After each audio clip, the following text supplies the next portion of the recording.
Zombie apocalypse.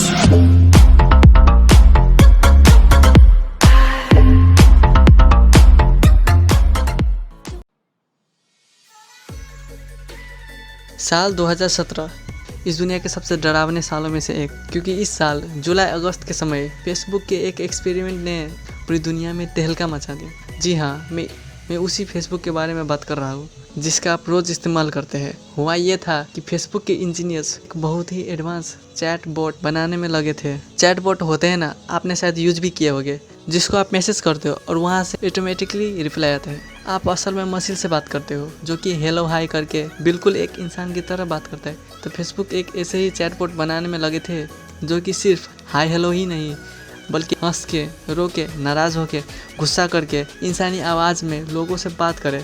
इसी experiment के दौरान फेसबुक के एक बहुत ही इंटेलिजेंट डेवलपर के मन में एक आइडिया आया कि चलो दो बोट्स यानी कि दो प्रोग्राम को इंसानों से नहीं बल्कि आपस में बात कराते हैं। उन्होंने बोट्स का नाम रखा बॉब एंड एलिस, और एक बहुत आश्चर्यजनक तरीके से दोनों आपस में बात करने लगे। उन्होंने आपस में बात क्या किया, उसकी कॉपी ये रही कि Bob I can everything else. फिर एलिस ने बोला balls have zero to me dot dot dot. Bob you I everything else. Alice balls have ball to me dot dot dot. Facebook के इंजीनियर्स को कुछ समझ नहीं आ रहा था ये दोनों आपस में बात क्या कर रहा है। बाद में और इंस्पेक्शन के बाद ये पता चला कि ये तो अपने आप में ही एक अलग लैंग्वेज डेवलप कर चुके हैं और अपने भाषा में इंसानों से बचकर ये आपस में बात कर रहे। और इस प्रोग्राम में एक अजीब सी इंटेलिजेंस आ गई थी। लैंग्वेज यानी कि नई भाषा को बनाना एक कोई आम बात नहीं, ये कोई ज़्यादा इंटेलिजेंट जीव ही कर सके जैसे कि इंसान। कंप्यूटर्स ने आपस में एक नया लैंग्वेज डेवलप किए। ये प्रोग्राम की दुनिया में इम्पॉसिबल है, पर ये हुआ, ये सच में हुआ। अगर आप चिंपैंजी को भाषा बनाने बोल दो तो वो नहीं कर पाएगा। तो ये कंप्यूटर प्रोग्राम होते हुए भी सीक्रेटली बिना ह्यूमन को जानकारी दिए अपने आप में ही आर्टिफिशियल न्यूरल नेटवर्क की मदद से एक नया भाषा बना लिए।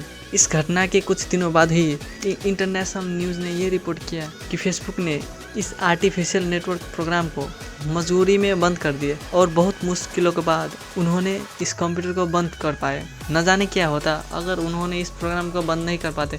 उस प्रोग्राम को इसलिए बंद कर दिया क्योंकि इंजीनियर्स को ये लगा कि ये कंप्यूटर कुछ ज़्यादा ही कोट एंड कोट स्मार्ट बन गया है और ये कंट्रोल को बाहर जा रहा है। कुछ भी हो, आर्टिफिशियल इंटेलिजेंट की दुनिया की ये सबसे डरावनी घटनाओं में से एक है। क्या होगा अगर कंप्यूटर्स इंसान जैसे खुद सेल्फ अवेयर हो जाए और बातों को समझने लगे, और क्या होगा अगर आर्टिफिशियल इंटेलिजेंस इंसानों के समान इंटेलिजेंट नहीं बल्कि उनसे ज़्यादा स्मार्ट बन गई, तो क्या वो इस दुनिया पर राज कर सकेंगे। आर्टिफिशियल इंटेलिजेंट मतलब एक ऐसा कंप्यूटर प्रोग्राम जो खुद सोच सकता है और ऐसे ऐसे काम कर सकता है जो इंसान भी नहीं कर सकते। और ये सब चीज़ें बहुत दूर की फ्यूचर की बात नहीं है, ये सब आज के समय में भी हो रहा है जहाँ लोगों को पता ही नहीं है, और उस गति से ये सब आ चुका है जिस गति से ये आर्टिफिशियल इंटेलिजेंट हमारे दुनिया में डेवलप हो रही है। शायद आपको पता ना हो पर आप इस आर्टिफिशियल इंटेलिजेंट को हर समय इस्तेमाल करते हो, हर समय। एलेक्सा, एप्पल की सीरी, गूगल असिस्टेंट, ये सब और कुछ नहीं, ये सब आर्टिफिशियल इंटेलिजेंट ही है, आपको पता भी नहीं चलता। और ये सब चीज़ें आपकी ज़िंदगी को किस तरह कंट्रोल करते हैं। आप जब फेसबुक पर किसी पेज को लाइक करते हो, मान लो आपने एक कॉमेडी पेज को लाइक किया, तब आप ये नोटिस करते होंगे कि उसी तरह के सिमिलर कॉमेडी पेजेस को फेसबुक आपको रिकमेंड करता है, और जिस तरह के वीडियोज आप यूट्यूब पर देखते हो उसी तरह के वीडियोज यूट्यूब आपको और दिखाता है।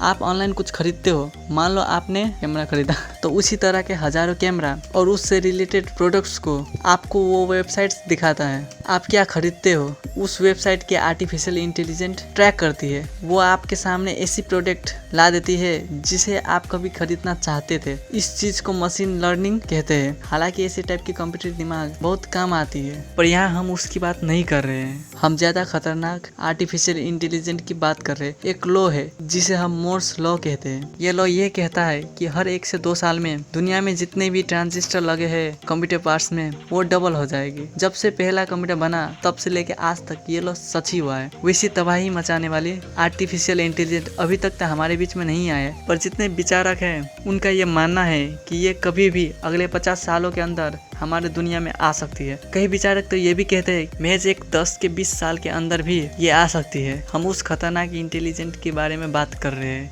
जो सबसे इंटेलिजेंट लोग हैं दुनिया के, जो कि टेक्नोलॉजी को शिफ्ट करते हैं और जो कि हमारे आने वाली दुनिया का अध्ययन करते हैं। उनमें से कई रिसर्चर्स ने ये कहा है कि AI यानी कि आर्टिफिशियल इंटेलिजेंट हमारे दुनिया के सबसे भयंकर चीज होगी जो आज तक बनी है, और ये पूरी सिविलाइजेशन की आज तक का सबसे बड़ा खतरा होगा। सर स्टीफन हॉकिंग ने एक बार नहीं बल्कि कई बार अपने जीवन काल में ये कहा था कि AI कोड इंड मैनकाइंड।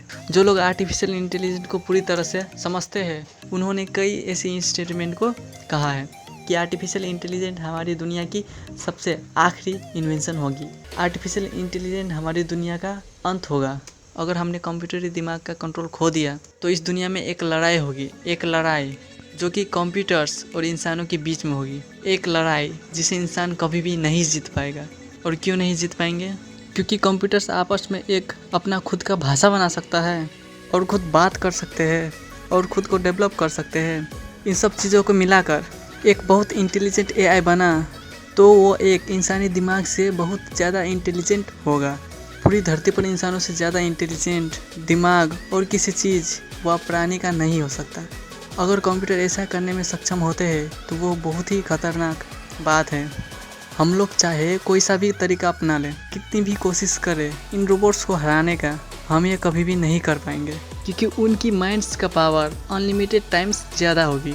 ये ऐसा ही होगा जैसे एक चींटी इंसान से लड़ रही हो। यहाँ पर चींटी हम लोग इंसान हैं और ये इंसान ये रोबोट है। अगर कंपेयर करें तो आपको ये फैक्ट्स तो पता ही होगा कि जितने जीव और प्राणी इस दुनिया में रहते हैं उन सब में से सबसे सुपीरियर हम इंसान ही है, इंटेलिजेंस के मामलों में भी और बाकी चीज़ों के मामले में भी। और इसीलिए इंसान सालों से धरती पर राज करते हुए आ रहे हैं। और आज आपको एक फैक्ट बता दूं कि इंसान और ऐप को हम अगर कंपेयर करें तो आपको ये जानकर हैरानी होगी कि ऐप्स असल में इंसानों से बहुत करीब है। अगर बुद्धि के मामले में बात करें तो अगर ऐप्स की इंटेलिजेंस 55 है तो इंसानों का 60 है। मतलब दोनों में थोड़ा सा ही फर्क है, और वो छोटा सा गैप ही बहुत कुछ बदल देता है। हम लोग इतने सुपीरियर बन चुके हैं कि हम लोग इतना ऊंचा ऊंचा इमारत खड़ा करते हैं, कोई सा भी औजार बना सकते हैं, आपस में बात कर सकते हैं। और दूसरी तरफ बंदर और एप्स इंटेलिजेंट होते हुए भी ये सब नहीं कर सकता है। अगर हम इस धरती में रहने वाले सारे जीवित प्राणी के बुद्धि को नापे तो सबसे कम 1 पॉइंट मिलेगा चूहा को, डॉल्फिन्स को मिलेगा 4, चिंपैंजीज को मिलेगा 7, और इंसान जिनकी बुद्धि चिंपैंजी से थोड़े ही करीब है उन्हें मिलेगा 9। और शायद ये सुन के आपके कानों से धुआं निकलने लगे, पर इस पॉइंट की लिस्ट में अगर कोई आर्टिफिशियल इंटेलिजेंस डेवलप हो गया तो उसको होपिंग 1000 पॉइंट आराम से मिल जाएगा, और ये पॉइंट्स उससे भी ज़्यादा हो सकता है। इंसानी दिमाग इतना शक्तिशाली होते हुए भी इसे सिर्फ 9 पॉइंट मिला। ये इसलिए क्योंकि दिमाग का साइज लिमिटेड है और ये हड्डी स्कल्स के अंदर मौजूद है। इसीलिए जो दिमाग के अंदर न्यूरॉन्स होते हैं वो सिर्फ लिमिटेड मात्रा में ही आ सकते हैं, लिमिटेड स्पेस के चलते। पर एक आर्टिफिशियल इंटेलिजेंस के पास ऐसी कोई लिमिट्स नहीं होगी, क्योंकि कंप्यूटर अपने आप को कितना भी एक्सपेंड कर सकता है। दिमाग तो न्यूरॉन्स से चलता है, पर कंप्यूटर के अंदर अनलिमिटेड पावर आ सकता है। आज से 1000 साल बाद जब प्रोसेसर की क्षमता हजारों गुना बढ़ जाएगी तब वो बहुत ज़्यादा कंप्यूटर पावर्स को एक्सेस कर पाएगा। बहुत ज़्यादा मतलब बहुत ज़्यादा, वर्चुअली अनलिमिटेड। मतलब टेक्नोलॉजी बहुत ज़्यादा बढ़ने से भी हमारे लिए खतरा साबित होगा। कंप्यूटरी दिमाग जितना चाहे उतना पावर अपने अंदर ले सकेगा। और आपको तो ये पता ही होगा कि कंप्यूटर के अंदर की कम्युनिकेशन लाइट की स्पीड से होती है, जो कि है लगभग 3 लाख किलोमीटर पर सेकेंड। और जो इंसानी दिमाग है उसके न्यूरॉन की कम्युनिकेशन स्पीड सिर्फ 400 किलोमीटर पर आवर है, जो कि कंप्यूटर की कम्युनिकेशन की स्पीड के सामने कुछ भी नहीं है। उस स्पीड से अगर कंप्यूटर आपस में बात कर पाएंगे तब वो आराम से जो चाहेंगे वो कर सकेंगे और जो चाहे वो बना लेंगे। फ्यूचर की बात तो कर ली हमने, पर अगर अभी की बात करें तो आज तक ऐसा कोई भी कंप्यूटर इंसानी दिमाग से तेज नहीं बना है। पर ध्यान से सुनो, अगर कंप्यूटर दिमाग इंसान के दिमाग से 1% भी ज़्यादा इंटेलिजेंट बन जाए तो उस इवेंट को कहेंगे सिंगुलैरिटी। यहीं से उस कहानी की शुरुआत होगी, जो कि इंसानों की इंड का शुरुआत होगा। अभी तक का जो AI है वो सब एक बाउंड्री के अंदर काम करते हैं, जैसे कोई नई चीज़ों को सर्च करके फाइंड करना, आपकी बात मानना, या आपको क्या नेक्स्ट खरीदना चाहिए उसे रिकमेंड करना। और ये धीरे धीरे बहुत तेज़ रफ्तार से विकसित हो रहा है। विकसित मीन्स हम लोग इन्हें खुद डेवलप कर रहे हैं टेक्नोलॉजी के नाम पे। आपके मन में ये बात तो ज़रूर आ रहा होगा कि उस टाइप के खतरनाक एआई कब तक हमारे दुनिया में आ सकते हैं। विचारक का ये कहना है कि ये लगभग 2040 तक हो जाएगा, और कुछ विचारक यहाँ तक तो ये भी कहते हैं कि ये 2030 तक भी आ सकता है। आपके मन में ये बात भी आ रही होगी कि इतनी जल्दी ये कैसे डेवलप हो जाएगी। तो आप इस चार्ट को देखो, दुनिया ऐसी नहीं है कि थोड़ा सा ग्राफ ऊपर उठा और वो धीरे धीरे उठ रहा है। नहीं, एकदम भयानक कर्व बना है, और ज़्यादातर टेक्नोलॉजिकल एडवांस अभी के कुछ सालों में हुए हैं। पूरी धरती के इतिहास में हमने जितनी तरक्की की है उससे ज़्यादा तरक्की हम अभी के रिसेंट 50 सालों में ही किए हैं। ज़्यादातर साइंटिफिक कम्युनिटी ये मानती है कि जो सिंगुलैरिटी है, जो कि है कंप्यूटर्स को इंसानों से ऊपर उठना, ये जरूर होगा ही होगा। पर एग्जैक्टली क्या होगा जब कंप्यूटर्स इंसानों से ज़्यादा इंटेलिजेंट होंगे? इसका आंसर ये है कि इंसानियत को इसका आंसर नहीं पता, पर थ्योरीज हद से ज़्यादा इंटरेस्टिंग है। ये बहुत ही ज़्यादा इंटरेस्टिंग है। कंप्यूटरी दिमाग यानी कि आर्टिफिशियल इंटेलिजेंट जब इंसानी दिमाग से ज़्यादा हो जाएगा तब दो चीज़ें हो सकती है। केस 1, या तो इंसान इस धरती से लुप्त हो जाएगा कंप्यूटर्स की मनमानी के चलते, या फिर केस 2 ये है कि इंसान हमेशा के लिए अमर हो जाएगा। इंटेलिजेंस जब बढ़ेगी तो ये इंटेलिजेंस अच्छे कामों के लिए इस्तेमाल होगा या बुरे काम के लिए, यही तो हम नहीं जानते। अगर वो अपने अंदर इमोशन डेवलप कर ले, कंप्यूटरी भावना डेवलप कर ले, तब केस 2 होगा और वो हमारी हेल्प करेंगे। लाइक रोबोट और रोबोट 2, आप तो ये फिल्में देखे ही होंगे। जिस तरह इंसान में दो तरह के लोग होते हैं ना, कुछ अच्छे होते हैं और कुछ बुरे होते हैं। थ्योरी का ये मानना है कि रोबोट्स में भी इसी तरह के अच्छे और बुरे कैटेगरी के रोबोट्स होंगे। आजकल के इंसानों की बात करें तो अच्छे इंसान दुनिया में ज़्यादा है, इसीलिए ये दुनिया टिकी हुई है। अब रोबोट्स में क्या होगा ये तो वक्त आने पे ही पता चलेगा, जब वो इमर्ज होंगे। किसी भी तरह का आविष्कार, किसी भी चीज़ का आविष्कार असल में बुद्धि यानी कि इंटेलिजेंस के जरिए ही होता है। अगर आजकल का वैज्ञानिकों को ये बोला जाए कि आप लोग अमर होने की एक लिक्विड निकालो जो कि नेचर के नियमों के खिलाफ है, तो वो इस चीज़ को असल में नहीं कर पाएंगे, क्योंकि बुद्धि एक नॉर्मल इंसान में लिमिटेड होती है। पर अमर करने की दवाएं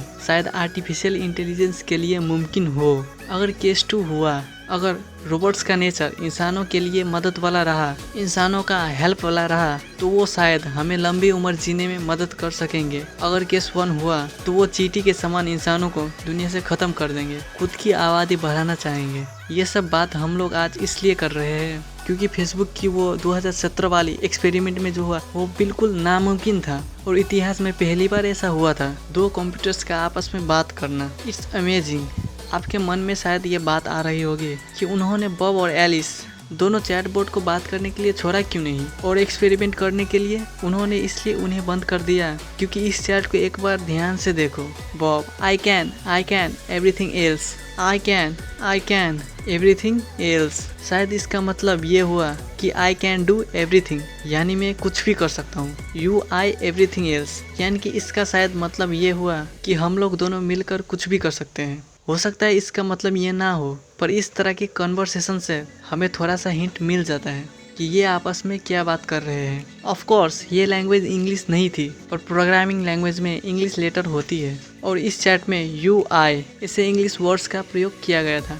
इसीलिए इन चैट में और इन आर्टिफिशियल इंटेलिजेंस में एक लिविंग बीइंग्स की तरह कुछ तो हुआ था, और इसके लिए थैंकफुल होना चाहिए कि उन्होंने इस प्रोग्राम को बंद कर दिया। नहीं तो शायद ऐसा भी हो सकता था कि वो अपने आप को और डेवलप करने की नए तरीके ढूंढ ले। आपको ये वीडियो कैसा लगा नीचे कमेंट ज़रूर करना, लाइक और शेयर करना। अगर आपने अभी तक इस चैनल को सब्सक्राइब नहीं किया है तो सब्सक्राइब ज़रूर कर लेना। And also don't forget to follow me on Instagram Raikas Sharan. And हमेशा की तरह थैंक्स फॉर वॉचिंग।